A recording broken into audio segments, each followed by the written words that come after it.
on social media channels.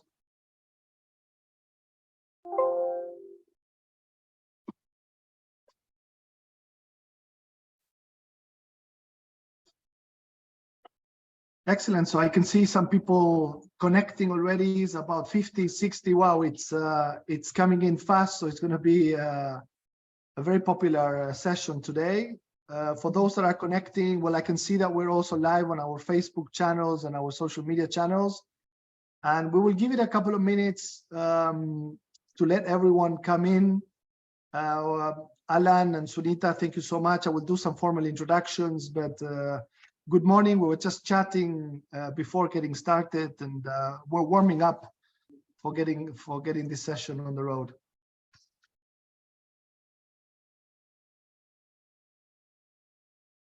Alan, I might assume that you're in Ras Al Khaimah today. Yeah, absolutely, and avoiding the thunder. We had some thunder this morning, but you did. Well, it's come down to Dubai now. I think we have it over here. It's I can hear some thunder going on.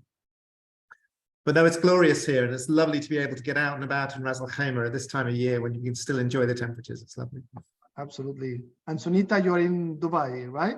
I'm back in the UAE now, yes, just having done a mammoth roadshow in Singapore and London. Are we getting a lot of interest from some of these markets, Singapore, and are we seeing more Asian investors and family offices? Are we taking some of that sort of market that traditionally used to be the Asian market owned by Singapore and Hong Kong? Yeah, I think without a doubt, Lorenzo, we are seeing a certain nervousness on the ground in Singapore, where advisors are concerned in terms of losing business or businesses migrating, structures migrating to the UAE, just because of the ease of doing business and the preferential regime that we now have, where Singapore unfortunately did not prove itself very user-friendly, especially during the pandemic, and for a variety of reasons. From India, for example, I think Dubai in particular, in the UAE, RAK ICC, all of these options are becoming far more user-friendly and easily accessible for clients in India, bearing in mind that we are, one can actually commute. I have clients who fly in the morning, do a full day's work, supper, and then on the plane home. Excellent. And I can understand then, Alan, before we get started, this is just a little bit of a chit chat, but the role that RAK ICC is playing and how you're getting really you're becoming top tier and competing with those top jurisdictions from the old times where, you had the big Caymans and the big renowned jurisdictions for financial services and stuff. I mean, RAK ICC is getting to be at the top end of this list of global jurisdictions, right? That's good to hear you say that, because yeah, that's absolutely been what we've been working on over the last few years, and it comes through the introduction of more products and services, and we're always interested to hear from people as to what RAK ICC should be offering, and also doing it in the way that is internationally compliant and at the best regulatory standards. So not only are we working on how we do it, also we're interested to hear what we do and where, and we always looking for advice on those three things. Excellent. Well, we have 150 or more people connected to the call. It's a very important topic. We're very happy to see so many attendees attending today. I think it's going to be a very good session, and I think we can get slowly started. Maybe just as we get started, from all the attendees that are connecting, tell us where are you connecting from? I see some people said Central America. Where are you based? Are you based in the UAE? Are you in Dubai? Are you in Ras Al Khaimah? Are you in different parts of the world? Tell us so that we understand that UAE, Moscow, KSA, Singapore, Japan, Egypt, South Africa, Malaysia, RAK, Manchester. This is a very diverse and excellent group of people. I think also reflective, Lorenzo, of the fact that, Dubai really is becoming the center of the world again. Indeed. We have for sure seen an important influx of new investors, new business owners coming coming to the UAE and taking advantage of this period of time that this region is going through. So to get started, good morning, everybody, and welcome to this Creative Zone webinar in partnership with RAK ICC and Hourani and partners. Today we have the luck of being in the presence of Sunita Singh-Dalal. She's a partner, private wealth and family offices at Hourani and partners, and Alan Bougourd, the registrar at RAK ICC. Alan and Sunita, thank you so much for taking the time and for being here with us today. Thank you. So to get started and right into the point of today, the main discussion is foundations, trusts, SPVs, holding entities, and RAK ICC has been at the center of a lot of these type of structures that are coming out of the UAE, and RAK ICC has become a very strong proponent of these new solutions. Why these vehicles, Alan? What is the sort of the need behind this, and why are people going into this type of structures for, you know, protecting their assets, for doing a bit of state and succession planning? Yeah, we're seeing all of that. I would say half of the activity at RAK ICC is connected to structuring through holding, very much concentrated on private wealth. The other half is general trade. So it's not that we don't see the significance of continuing to facilitate international trade and as Sunita was saying, the UAE being at the center of the world for that. But undoubtedly, a focus of this morning's session is the private wealth and the structuring element that goes with it, whether it be through a holding company, whether it be through the foundation, whether it be through the segregated portfolio company, even, for example, as well as special purpose vehicles, really concentrating on the fact that there's a solution for everything. But again, Sunita, I know, is going to talk about how important it is to make sure that the structure meets the client's needs. And so it's not that we can say, here's a RAK ICC holding company, or here's a RAK ICC trading company, or here's a RAK ICC foundation. It really starts with the client. What does the client need in terms of you know, asset protection, succession planning, indeed, you know, trading opportunities in a jurisdiction where you have competitive tax advantages and a stable legal system and legal certainty. All of those things combine to make it very relevant, or RAK ICC very relevant, to what that client is looking to achieve. What are some of the considerations when it comes to the things that someone needs to have in mind when setting up one of these structures? And I'm also thinking, is this more prominent with people that are already based in the UAE? Or are you seeing a lot of demand for these from a global audience as well of investors and business owners? It is truly global. So RAK ICC has shareholders and investors in companies from 160 countries. It really is that diverse. It's not at all focused on one area. Having said that, our key markets, the UAE is our key market.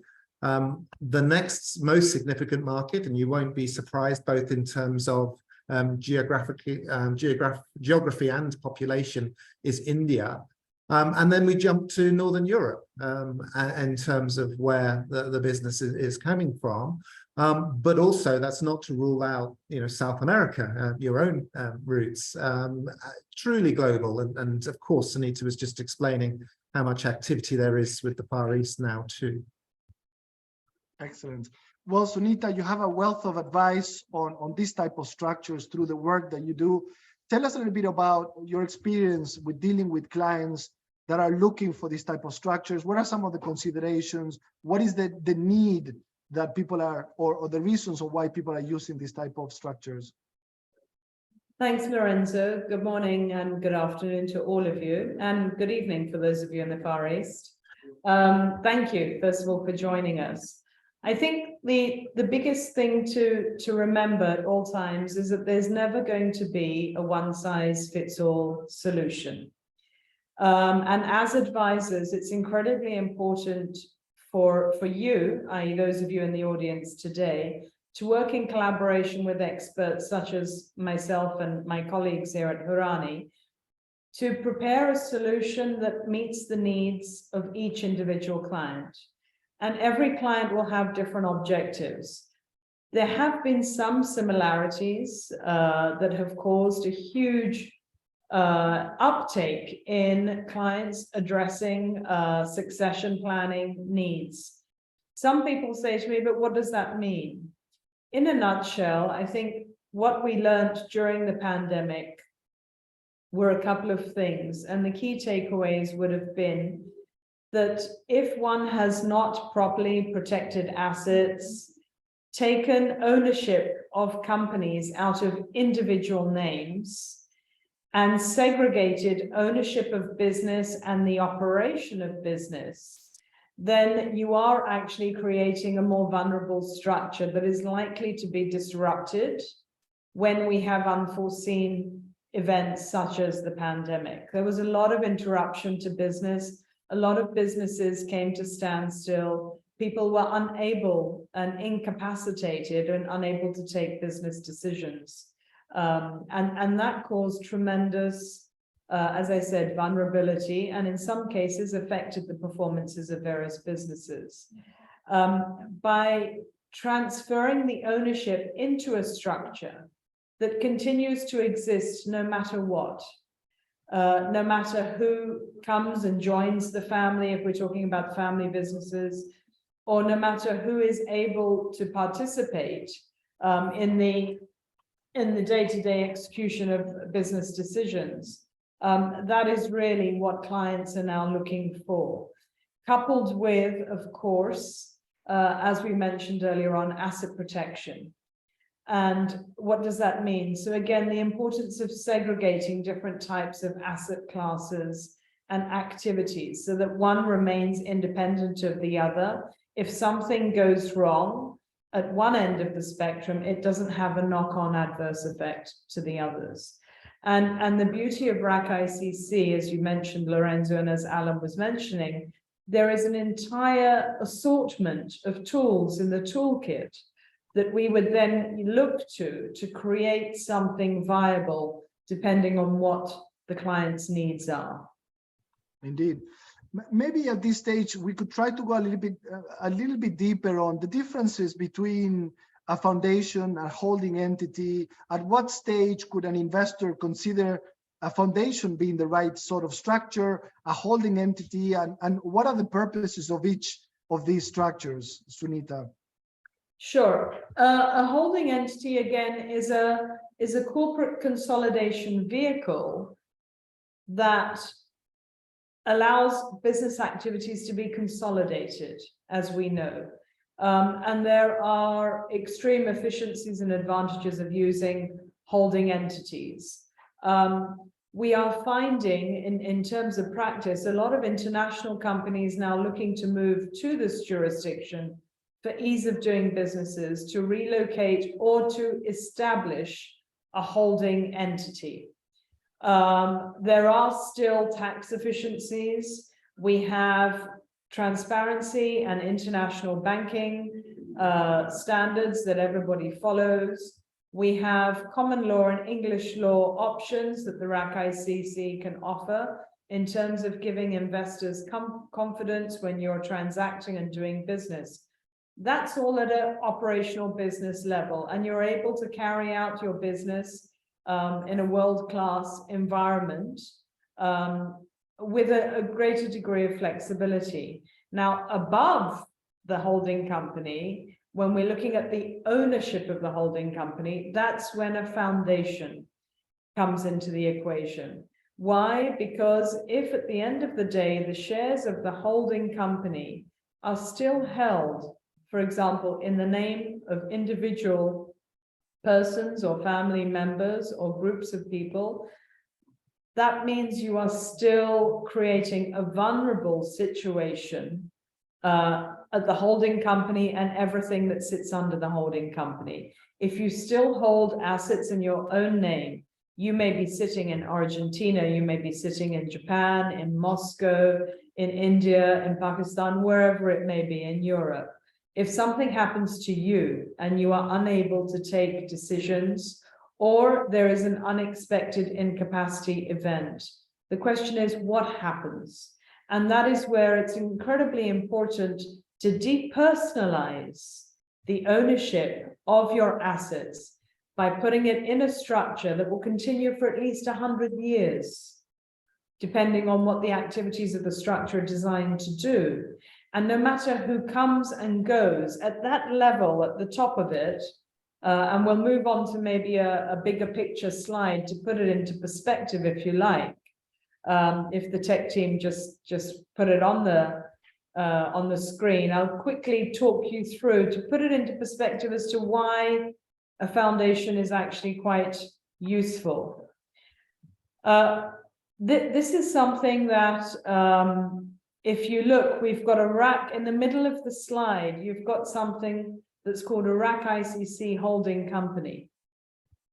You'll notice that under the ownership of that holding company, there are various activities that are being carried out by individual companies. Again, all within RAK ICC, but some perhaps not. Looking at, for example, family office. Again, a very topical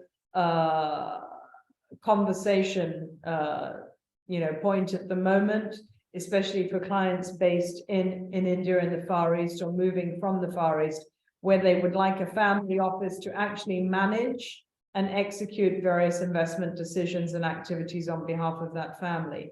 But this is what you would look at in terms of a typical portfolio that all sits under a holding company. Now, if that holding company, as I said, remained in the names of individuals, there is always going to be issues. Let's look at basic issues, such as if the founder or if the owner and his wife split up and are subject to a divorce. In most countries, and being very general here, all of these assets sitting underneath would then be called into question and possibly divided up, possibly. If you no longer own something and you've converted and flipped the ownership into a family foundation in this slide, where on the right of the slide, you can look at qualified recipients, the beneficiaries, people who we wish to confer a benefit on, those people, if in this context of a family, would be family members. And family members, a family grows with marriage and with birth. So as the family grows, more people will join, and a family will shrink in terms of, as I said earlier on, divorce or perhaps death.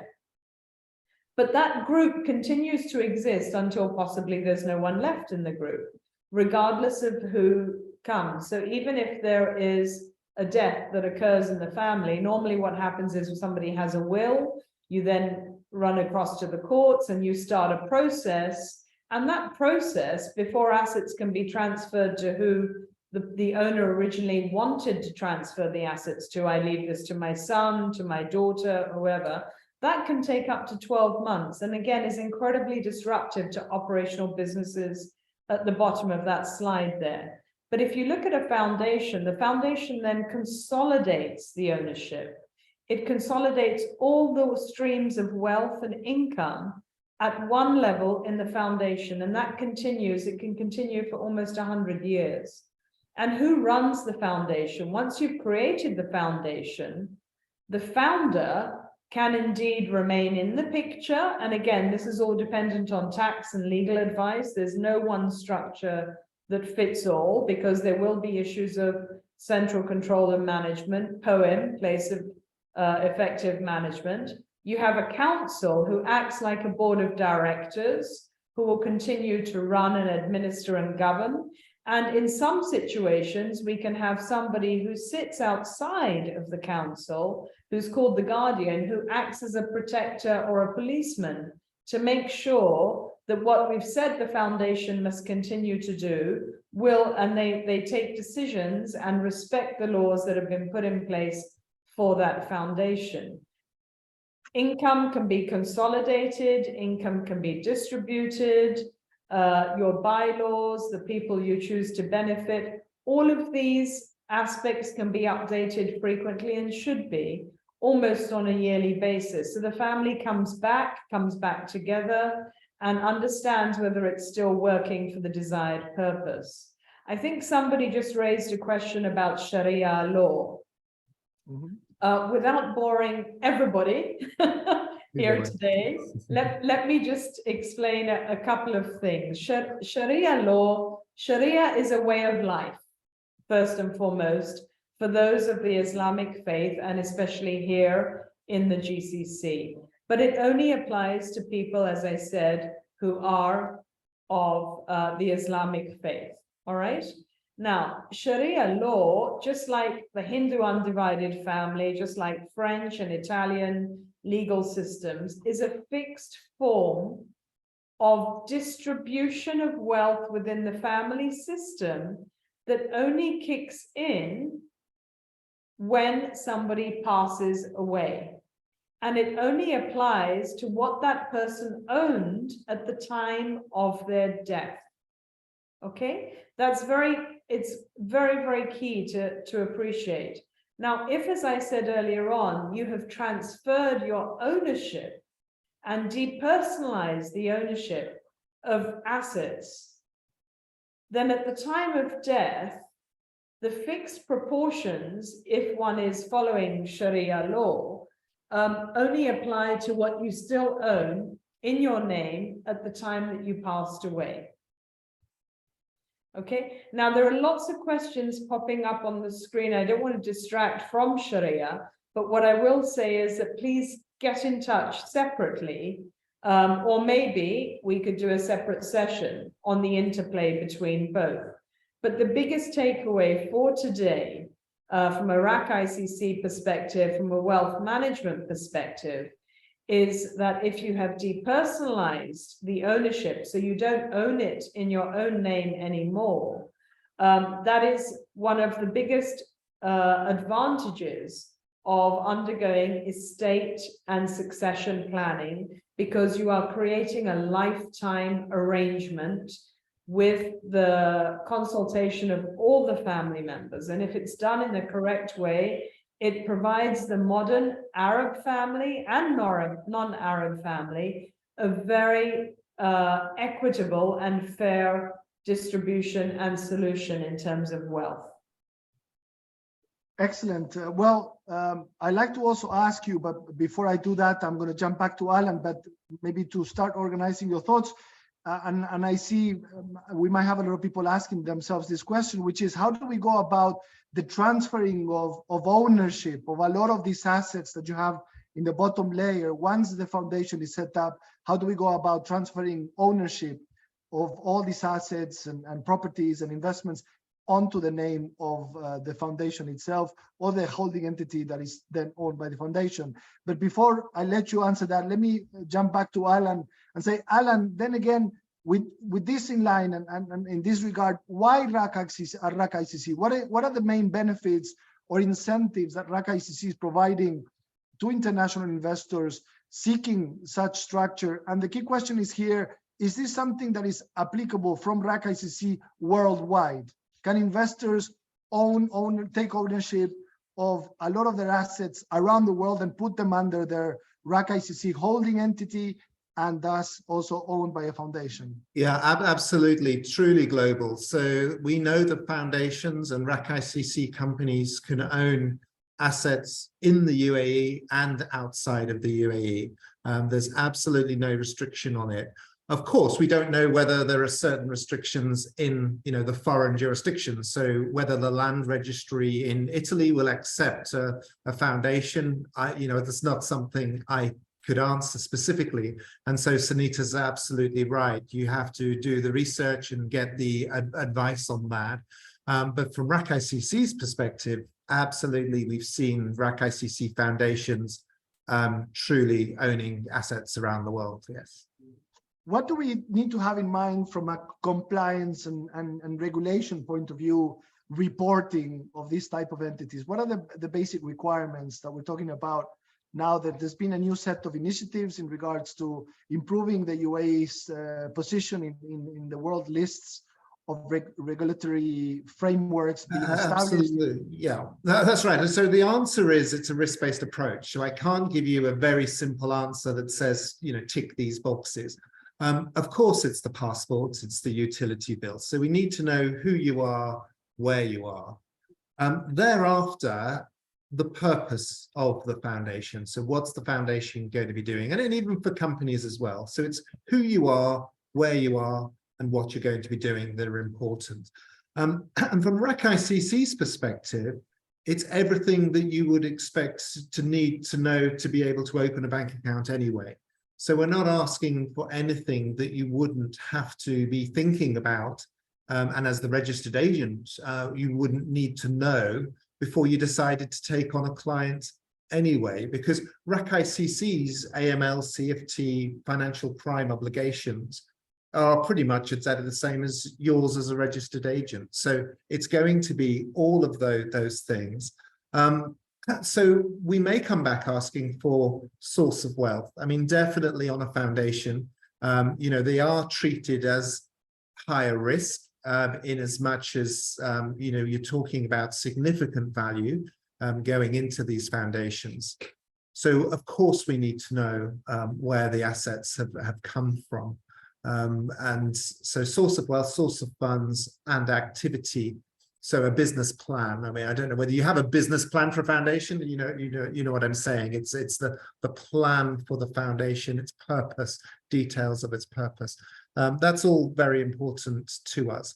And I know we're going to also talk about sort of charitable aspects, because with foundations often comes philanthropy as well, and how that fits. And again, the purpose of that and making sure that what the family are wanting to do, both in terms of protecting their own wealth and also in terms of supporting philanthropic purposes, is very much regulated here. And so you have to make sure you're complying with those local and international charity requirements too.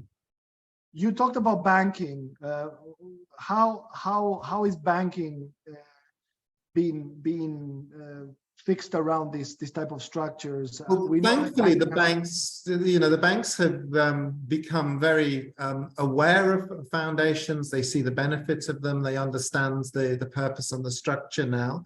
I know in the questions I've seen there's somebody asking the difference between trust and foundation. I guess one of the questions is it going to be easier to open a bank account for a foundation, you know, rather than a trust?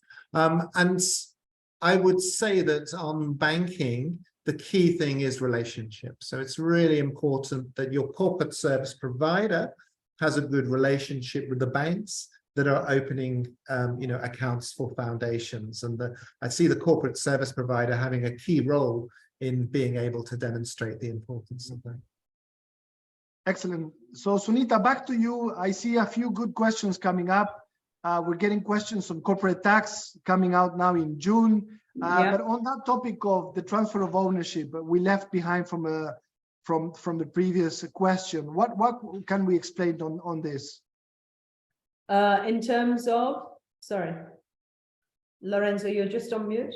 Yeah. On the transfer of ownership, we were talking about, you were showing that layer of entities. How do we go about transferring ownership of those entities into the holding entity and to the foundation at the top?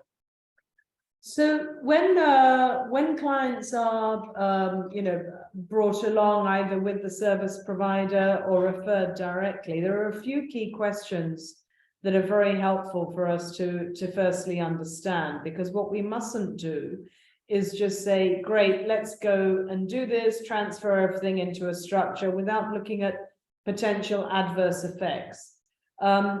It's very important to understand who are the current owners and who are the people who are intended to benefit going forward from this corpus of assets that will generate an income. It's also very important then to understand, so if we're talking in the context of a family, who does the family include? Where do they reside? What nationalities and tax residencies may they be exposed to? For example, if there are people there who are subject to tax in countries such as the UK, the US, Canada, then it's very important to work with existing advisors advising these people, or to get specialist advice, so that the people, when we're doing this, understand the implications now and in the future as much as one can. Then we have to understand who, what assets are to be included. Where are they located, as Alan said? Are there any restrictions attached to them? So if we're looking at companies, companies often have corporate guarantee facilities in place, pursuant to banking facilities, trade finance, revolving, cross guarantees, sometimes personal guarantees executed by shareholders. There's a whole array of questions that one needs to ask, so that we make sure when we are doing this process that we haven't triggered anything that could have a detrimental effect and make the house of cards come falling down. So the legal and tax and regulatory advice is critical to the process. Let's assume that a client has had this advice, we fine-tuned things, we found that it is perfectly permissible, for example, to transfer a portfolio of operational businesses in the Middle East and say some real estate assets. Then what happens? Then again, remembering that slide, so it's very key to segregate operational from purely personal. Why? Because God forbid if something happens at an operational level, the personal assets of the family remain sacrosanct and the family is protected. Then what we do, it's literally a question of transferring assets in. If we have structured the entire structure in a holistic, appropriate manner, then what happens there is, instead of, for example, having a 4% stamp duty accrued transfer charge on real estate assets going into the structure would only, if we have completed all the documentation, where possible, a client may be able to take benefit of a reduced stamp duty charge of 0.125% of the accrued. So it's a very, sometimes the saving can actually pay for the costs of all the legal and tax and regulatory advice and the setup of the structure. So again, when we're transferring, then yes, you have the execution, we prepare the foundation, we create the foundation, we would create holding companies and as many underlying companies as required, or in terms of transferring them, then the documentation, we'd work with the service provider to transfer the assets into that structure. And then the structure is what we say, capitalized and good to go. But the structure must be created first with the regulatory framework in the right way before assets are transferred into it. And that does take some time, depending on how efficient the clients are, the advisory team is, and how well documentation is already in place and updated, and how effective it is. And it's not overly complicated at all. A lot of clients aren't even in the region when this process is happening, because a lot of it is theoretical legal paperwork that has to be undertaken. So you don't have to be physically present. Excellent, excellent. Thank you. There's some good tips and advice there. I'm going to read a few questions as we go along as well. Loy is asking, what happens to the assets when the founder dies with huge loans? Maybe Sunita, you can pick on that one.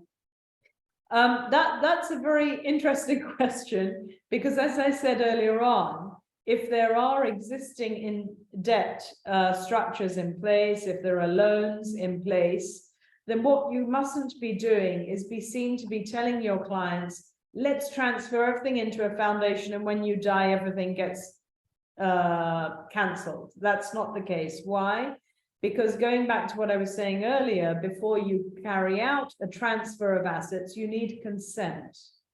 If I, as a bank, have lent you, Lorenzo, $1 million and in relation to a property or a business you own, and you say to me, actually, I've transferred it into a foundation, so you don't owe me anything anymore. That wouldn't make sense at all.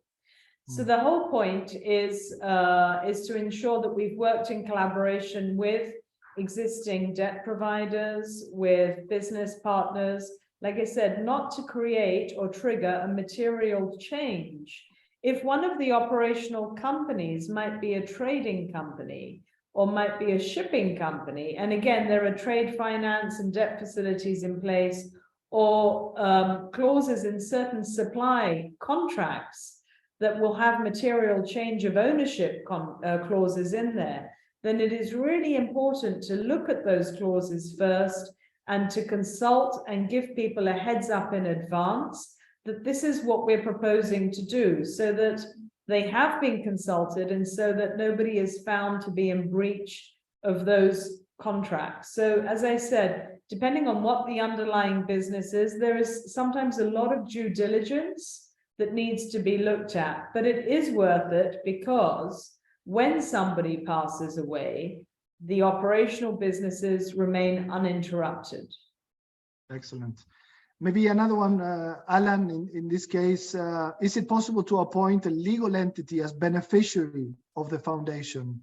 Yeah, absolutely, but not to hide the ultimate beneficial owner. So, of course, there is still that transparency requirement. You will be looking through the structure to find the ultimate beneficial owner, but from a legal perspective, absolutely, yeah. And just on that point, if I may, in terms of those of you outside of the jurisdiction, in this jurisdiction, the ultimate beneficial owner is defined as somebody who owns directly or indirectly or is able to control 25% of an entity. So the threshold here is the 25% threshold. We're getting a lot of questions on the differences between a trust and a foundation. What are the main differences between a trust and a foundation? And how could a foundation be more useful than a traditional trust from a UK sort of perspective?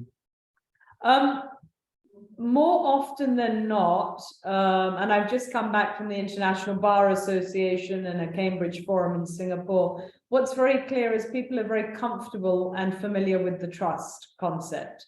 And a trust concept, even in India, for example, we do have a trust law. A trust is exactly that. It is a concept. It is not an entity per se. A trust is a concept that is created and is managed, administered, and owned by trustees. So what happens again, if I have a house and I want to transfer it into a trust, yet for the benefit of 20 people for the next 100 years, that can be achieved. However, the title of ownership then gets transferred to the names of the trustees, not the trust. So that's an important distinction, whereas a foundation works beautifully for families in this region and for business entities in this region as a consolidation vehicle, because a foundation is an incorporated entity. It's not a company, it's a foundation. It's administered similar to a company with council members. We need two who act just like boards of directors do.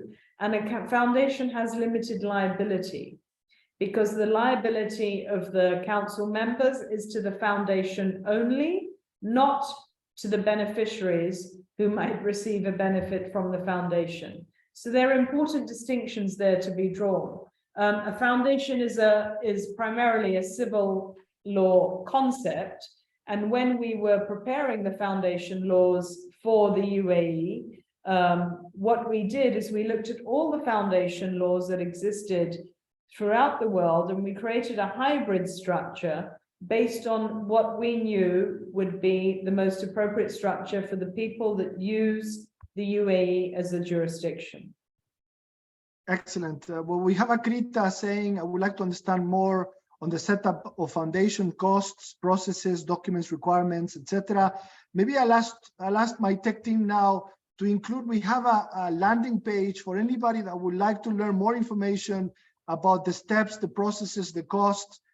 Include your details there, send us an inquiry, and together with Sunita, ourselves at Creative Zone, and Alan, We will address these inquiries and we will understand what is being requested and is needed, and we will work together, the three entities, in advising you on the best solutions for these type of entities at RAK ICC.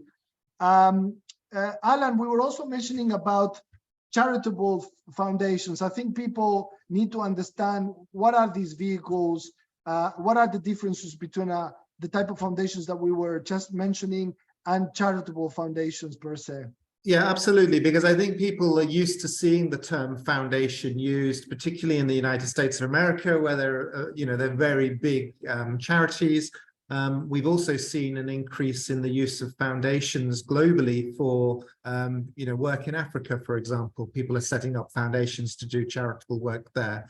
I think what we would highlight with the RAK ICC Foundation is that it's really genuinely designed for family foundation structures that will have a philanthropic element to them, but not necessarily to set up a specific foundation for a specific charity purpose. And the reason for that is the charity laws, in the UAE, and also having to comply with the charity laws outside of the UAE where any charity is operating. And you'll all be aware that charities are seen to be high risk from a regulatory point of view. So be very careful when you're thinking about setting up a charity that you're going to be doing it in compliance both with the UAE law and also international law, because there'll be significant hurdles to overcome to make that effective for you. And if I can just add one distinction there, Lorenzo, the slight nuance, however, as Alan said, charities are extremely highly regulated. Unfortunately, some charitable donations find their way to terrorist organizations. And that's something that the UAE is very, very keen to make sure doesn't even arise. There's no possibility of that. However, if as a family, many of us have philanthropic principles that we wish to continue and we wish to carry out, and we wish to encourage our next generations to continue with. So if as part of a family estate and succession plan, there is a philanthropic, a charitable activity, or if, for example, if there is a Muslim family for whom, of course, charitable activities are absolutely key and essential, then yes, one can earmark a certain amount of funds, provided there is certainty, provided those funds only ever emanate from that family. So it's one source and it's a private family arrangement. You can, if you were the head of the family, putting a foundation in place, writing out governance, you can say that every year, if and when a distribution is made, I would like 5% to be allocated to charitable activities, and you could actually even go as far as specifying which charities. That's perfectly permissible. And again, that's a very good example of how a foundation works beautifully, not just for corporate activities and consolidation of corporate entity and ownership, but also how you can combine the personal as well as the business activities, and enshrine governance, family constitutions, which are very, very topical in this region, given the way we run our families. So it can be a beautiful hybrid of personal as well as business. Excellent. I had a good question from Stefano. Actually, sorry, it just moved on. Yeah, here it is. What will be the impact, maybe this for you, Alan, what will be the impact of UAE corporation tax on both RAK ICC and RAK foundations? UAE corporate tax law requires substance to be qualified as qualified free zone, allowed to zero rate, but my understanding is that RAK ICC cannot have substance. Can you please comment on this topic? Many thanks. Yeah, and we are still waiting for the qualifying income rules from the UAE authorities, so I can't at this stage give a definitive answer. But we do know that the concept of local activity being taxed locally and international trade not being considered is what we're seeking clarity and confirmation on. So we are, very much aware that there is more guidance needed. That's the stage that we've reached at the moment. So RAK ICC is a free zone. Companies do have some presence here in as much as they're operated through the corporate service provider, and that is generally how clients have been able to meet the economic substance requirements for ESR, and so there'll be more guidance issued on how that works for tax too coming. Excellent. Sunita, a couple of good questions coming through. yeah, it's getting heated now. It's good. We still have over 200 really people connected. Yeah. It says, thank you for the information so far. And by the way, I can see people asking if we're going to be providing a copy of this webinar. We will send the link with the entire webinar and some notes as well to everybody that has registered. But the question is, could I just clarify who the Dubai Land Department might consider as the UBO for the purpose of transferring real estate assets as a hiba or gift? As an example, would the Dubai Land Department consider the founder or the beneficiaries of a foundation as the UBO for the purpose of achieving the reduced rate of 0.125%? The answer to that is the DLD, and I think Terry also asked a question earlier on about RAK ICC companies being recognized for the purposes of ownership of Dubai land. So I'll answer both questions in one. Yes, my understanding is that RAK ICC has indeed been used successfully for ownership of Dubai properties. In relation to hiba, which is a deed of gift, for those of you who are wondering what is this, we would actually, again, phase the transaction when we are transferring assets in. And what we would do is, in relation to any property that is owned, we would create a separate hiba, a deed of gift, very similar to what we have in common law jurisdictions as well, that showed, for example, the father owned this villa. This villa is now being transferred into a foundation structure only for estate and succession planning purposes, and the family members are to be the people who will benefit and continue to enjoy the use of that property. If that first degree lineage is maintained, everything is clearly documented properly and a hiba is drawn up, then there is no reason why it will not be recognized. What I must say to all of the service providers listening and advisors listening is that you cannot and should not be telling clients to use foundations to circumvent federal laws, or to do something thinking if we've done it this way, we can get around a certain restrictive provision in some of the laws.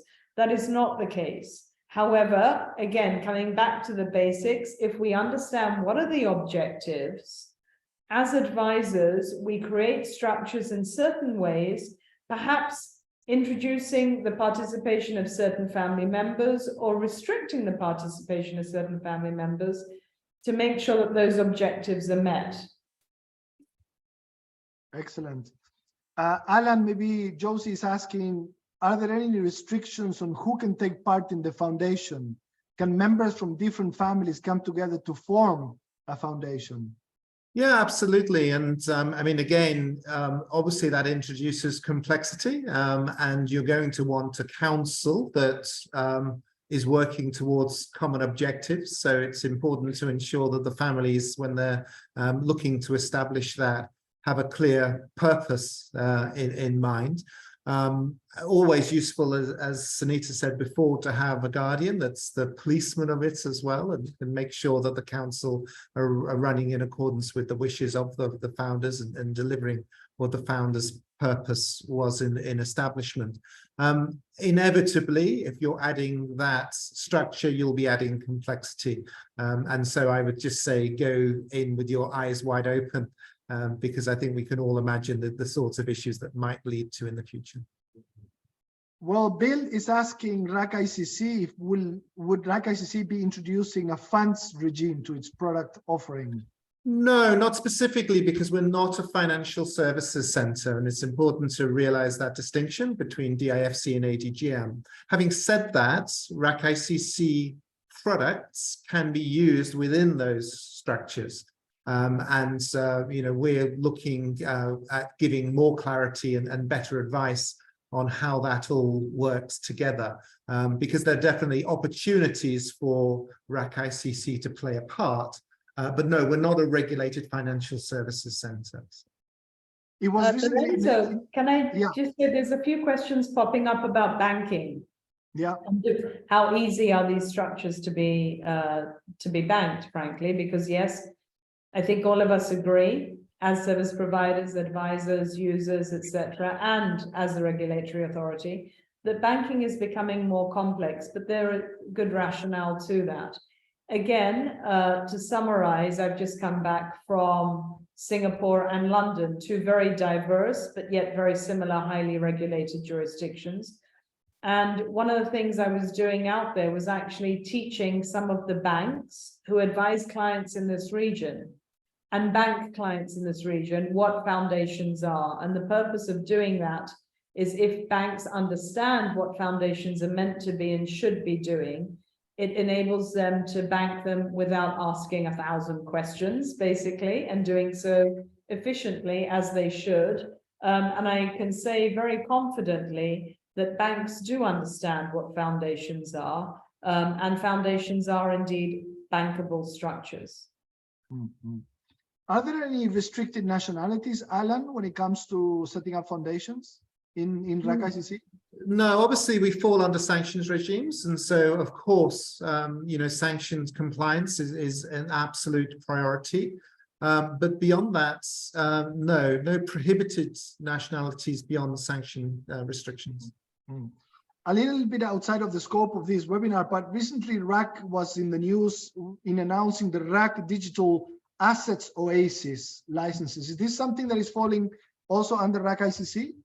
Not under RAK ICC, but we're partnering with it. So we're very heavily involved. One of the hats I'm wearing is advising on the establishment of that. People can expect the establishment to fall along similar lines to the other RAK zones in terms of how we're going to approach things. But nonetheless, this is a very exciting and unique piece of work that's being developed by Ras Al Khaimah. So we're very pleased with the interest that there's been on it. And yes, I will definitely be involved in seeing that successfully launched, yes. Excellent. Well, we look forward to understanding more about this product that nowadays digital assets have become such an important topic of today's world. Yeah, I mean, the whole digital environment is fascinating. I've learned an awful lot over the last few months as we've been, working on making sure we've got an offering that's truly remarkable and truly helping fill that need. Yeah. And somehow all this could also be linked. How do you go about putting digital assets under foundations? Absolutely. I mean, no restriction there either. So obviously you wouldn't use a foundation to be a trading body for crypto assets, but certainly for holding them. I'm sure very many of the foundations that we have at the moment will have digital assets as part of their portfolios. Absolutely. Excellent. I'm trying to read as we go along. Really, there's so many good questions coming through. Maybe Sunita, for you, it says, how can the real owner protect his or her interests when transferring the assets to the foundation? Wouldn't these arrangements dilute their personal interests? Well, I think the person who's asked the question firstly has to think about what I was saying earlier on. We are depersonalizing our ownership, which means I no longer own it and own any direct rights in that asset. That's very key to appreciate. It also has tax implications for those people who reside in tax jurisdictions. I don't own it anymore. The foundation owns it. Now, if I want to ensure going forward that I receive a benefit from that, then the bylaws and the distribution policy will be the appropriate place to house such rules, provided, again, what we're not doing is circumventing or using a foundation, which must never be done, to avoid or evade taxation liability.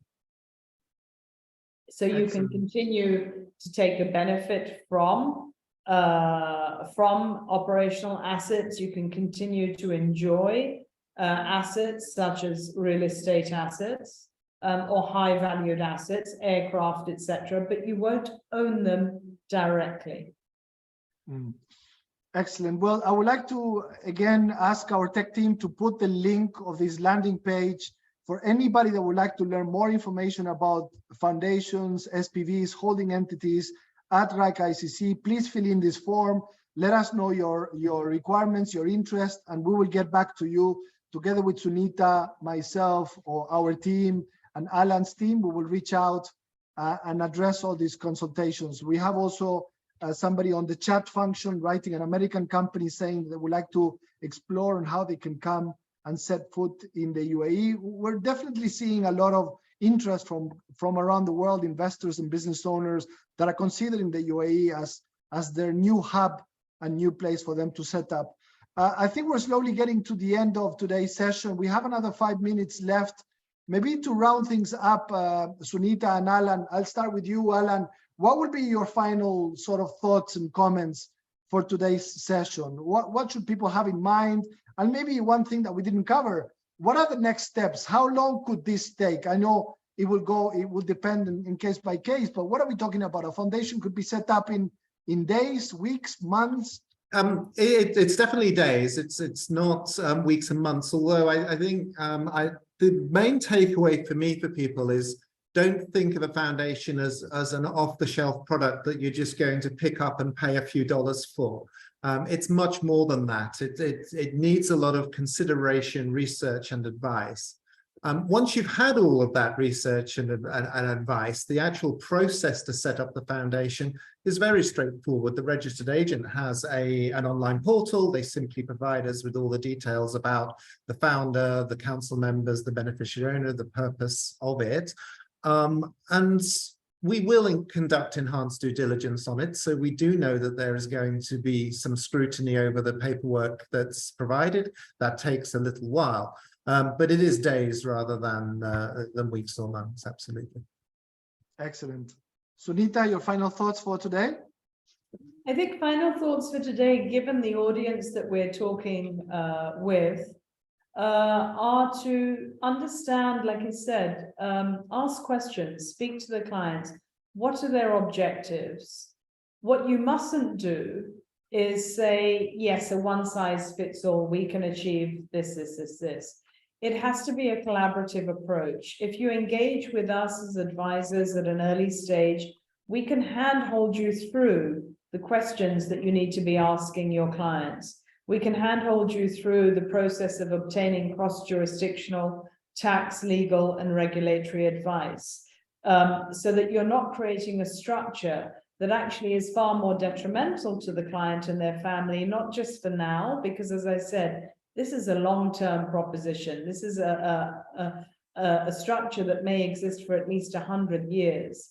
So you must ask the right questions and you must understand who's going to benefit from the structure, but you have to keep on evolving with the structure. You have to keep on remaining in contact with your client, which means that it's a long-term relationship for you and your clients as well. And the trusted advisor is one who is always in touch with the client and sometimes is able to preempt and give proactive advice before the clients even thought of the question themselves.